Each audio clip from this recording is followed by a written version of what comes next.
வணக்கம். இன்றைய முக்கிய செய்திகளை பார்ப்போம். சென்னை புறநகர் ரயில் சேவை பாதிப்பு. சென்னை எக்மோர்ஹிலிருந்து தாம்பரம் புறநகர் வழித்தடத்தில் இரு திசைகளிலும் அப் மற்றும் டவுன் ரயில் தண்டவாளங்களில் ஏற்பட்ட விரிசல் காரணமாக புறநகர் ரயில் சேவைகள் தற்காலிகமாக மெதுவாக இயக்கப்பட்டன. இதனால் பயணிகளுக்கு லேசான தாமதம் ஏற்பட்டது. வயநாடு நிலச்சரிவு. கேரளாவின் வயநாடு மாவட்டத்தில் ரட்டி சுரங்கப்பாதை கட்டுமான பகுதியில் ஏற்பட்ட கடுமையான நிலச்சரிவில் ஒருவர் உயிரிழந்துள்ளார். மேலும் 7 பேரை காணவில்லை என்பதால் மீட்புப் பணிகள் தீவிரமாக நடைபெற்று வருகின்றன. ராமர் கோவில் நன்கொடை முறைகேடு.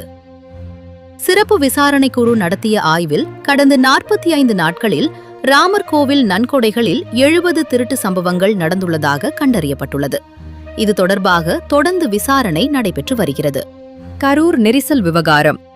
உச்சநீதிமன்றம் கரூர் நெரிசல் சம்பவம் தொடர்பாக அரசியல் எதிரிகளை குற்றம் சாட்டுவதை தடுக்க கோரி தாக்கல் செய்யப்பட்ட மனுவை உச்சநீதிமன்றம் தள்ளுபடி செய்தது.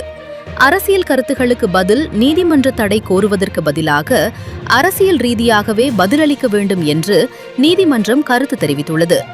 பிரதமர் மோடி இந்தோனேஷியா பயணம்.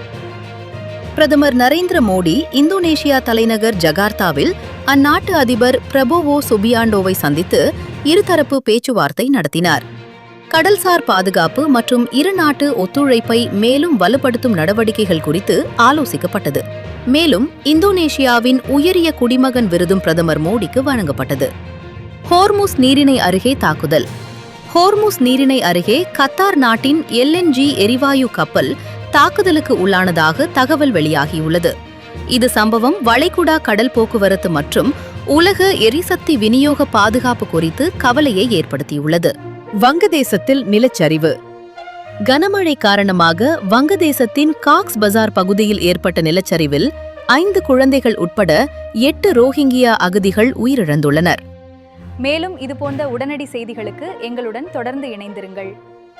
நன்றி.